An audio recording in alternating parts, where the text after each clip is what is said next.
Arthur Conan Doyle, The Sign of the Four.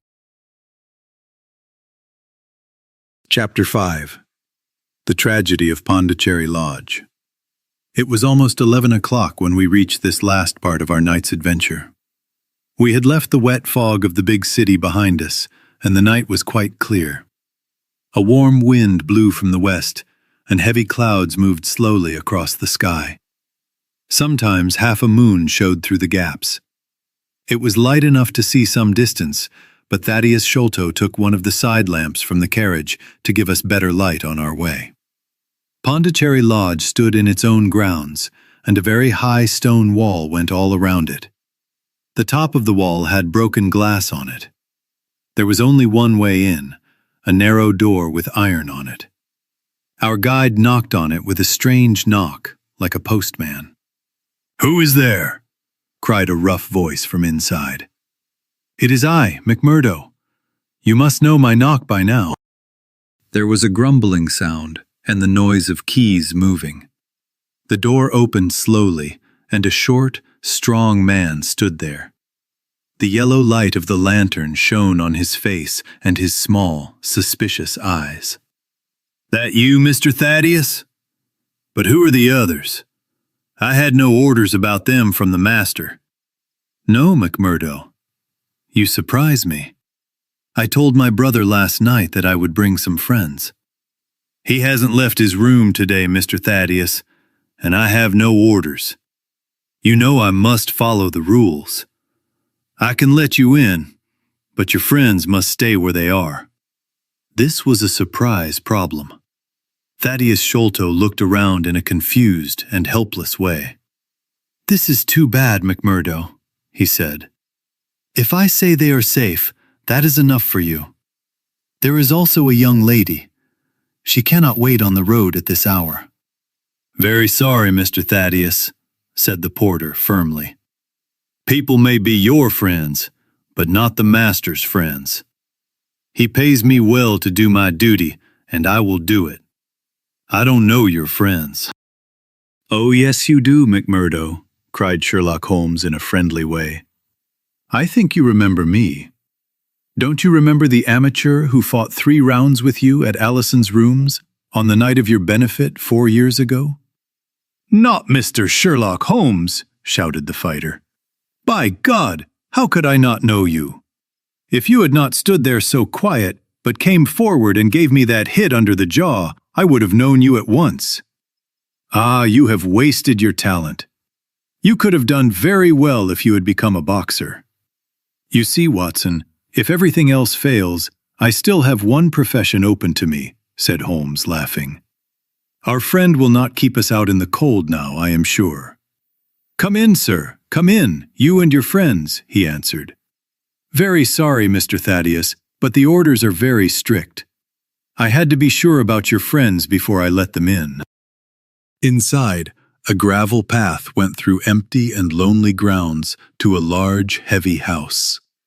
It was square and plain, and it stood in darkness, except for one corner where moonlight fell and shone in a small upper window. The great size of the building, with its darkness and deep silence, made us feel cold inside. Even Thaddeus Sholto seemed uncomfortable, and the lantern shook and rattled in his hand. "I cannot understand it," he said. "There must be some mistake. I clearly told Bartholomew that we would be here, and yet there is no light in his window. I do not know what to think." "Does he always protect the house like this?" asked Holmes.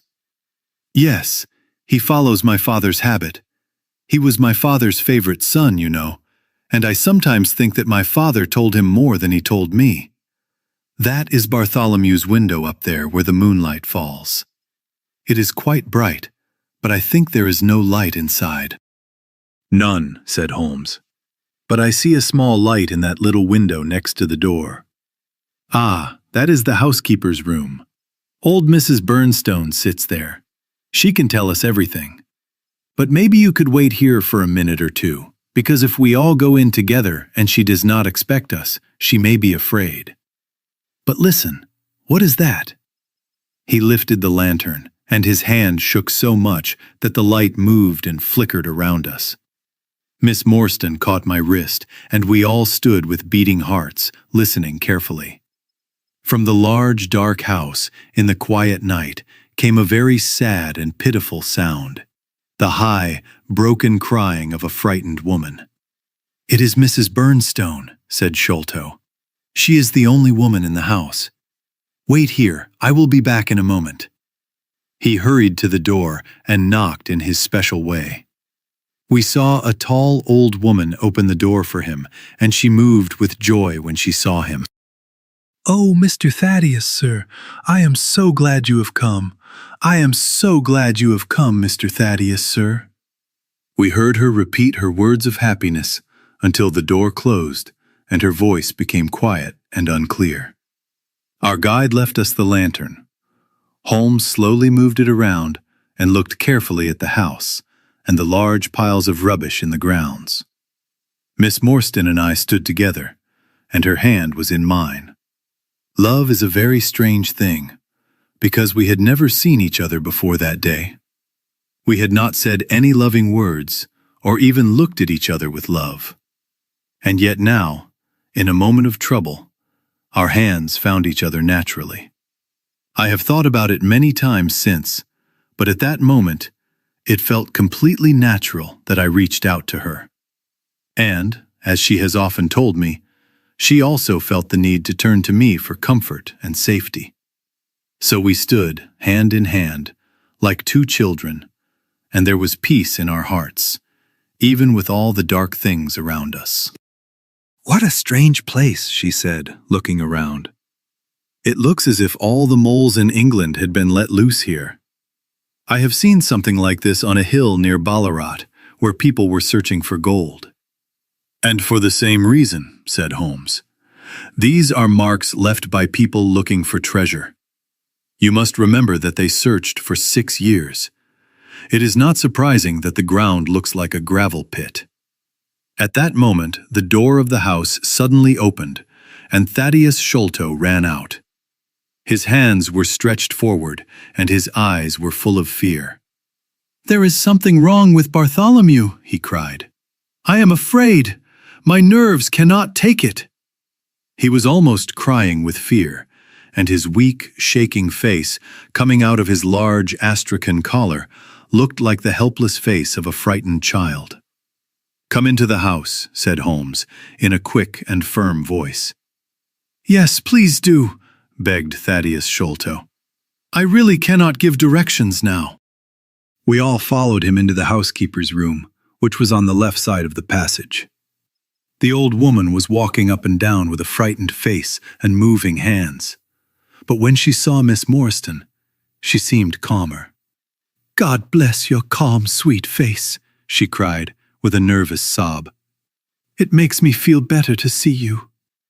Oh, this day has been very hard for me." Our companion touched her thin, tired hand, and said a few kind and gentle words. This brought some color back to the woman's pale cheeks. "Master has locked himself in and will not answer me," she explained. "All day I waited to hear from him, because he often likes to be alone. But an hour ago I became afraid that something was wrong. So I went up and looked through the keyhole. You must go up, Mr. Thaddeus. You must go and see for yourself. I have known Mr. Bartholomew Sholto in happy and sad times for 10 years, but I have never seen such a face as he has now." Sherlock Holmes took the lamp and went first, because Thaddeus Sholto's teeth were shaking with fear. He was so weak that I had to hold his arm as we went up the stairs, because his knees were shaking. Twice, as we went up, Holmes quickly took a magnifying glass from his pocket and carefully looked at marks which seemed to me to be only unclear spots of dust on the mat that covered the stairs. He walked slowly from step to step, holding the lamp and looking carefully to the right and left. Miss Morstan stayed behind with the frightened housekeeper. The third flight of stairs ended in a long, straight passage. On the right side, there was a large picture made of Indian tapestry, and on the left there were 3 doors. Holmes walked forward in the same slow and careful way, and we followed close behind him. Our long black shadows stretched behind us along the corridor. The third door was the one we were looking for. Holmes knocked, but there was no answer. Then he tried the handle and tried to push the door open. It was locked from the inside with a strong bolt, as we saw when we held the lamp near it. The key was turned, but the keyhole was not completely closed. Sherlock Holmes bent down to look through it, and immediately stood up again with a sharp breath. "There is something very bad in this, Watson," said he, more shaken than I had ever seen him. "What do you think?" I bent down to the keyhole and pulled back in horror. Moonlight was shining into the room, and it was filled with a strange, unclear light. Looking straight at me, and seeming to hang in the air, because everything below was in shadow, there was a face, the face of our companion Thaddeus. It had the same high, shining head, the same round red hair, and the same pale face. But the features were fixed in a terrible smile, a stiff and unnatural grin. In that quiet, moonlit room, it was more frightening than any angry face. It looked so much like our small friend that I turned to look at him to make sure he was really with us. Then I remembered that he had told us that he and his brother were twins. "This is terrible," I said to Holmes. "What should we do?" "The door must be broken," he answered. He threw himself against it and put all his weight on the lock. It creaked and made noise, but it did not open. Together we pushed against it again, and this time it broke open with a loud crack, and we entered Bartholomew Sholto's room. The room seemed to be a chemical laboratory. There were rows of bottles with glass stoppers on the wall opposite the door, and the table was covered with Bunsen burners, test tubes, and glass containers. In the corners, there were large bottles of acid in baskets.